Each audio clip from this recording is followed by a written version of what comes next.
Pon. Con. Frank. Edad. 40. Estado civil. Casada. Hola. Ay. ¿Nos enseñas tu estudio? Claro que sí, vamos. Pues vamos.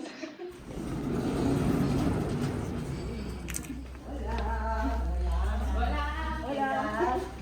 Me animó nadie en particular, nadie específico, me animó mi inquietud, mi cuerpo, estaba en relación a moverme, a experimentar, era eso, muy inquieta, ¿no? Entonces fue como, vale, voy a estudiar teatro.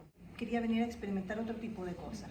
Y creo que acá, al menos lo he encontrado, ¿no? Me he distanciado bastante del teatro convencional y me he acercado más a la práctica escénica, prácticas performativas, otros tipos de lenguaje y lo cual, nada, me tiene como inquieta nuevamente. Nos hace pensar en con qué aportamos, ¿no? ¿Cómo aportamos? ¿Desde dónde aportamos? Y nuestro discurso no es un discurso homogéneo, somos mujeres mayores, con un relato, con una historia, con una memoria, la cual nos hace poner el cuerpo, politizar, trabajo y el discurso del agua, lo cual nos tiene motivadas, ¿no? ¿Cómo definiréis vuestra experiencia con solo una palabra?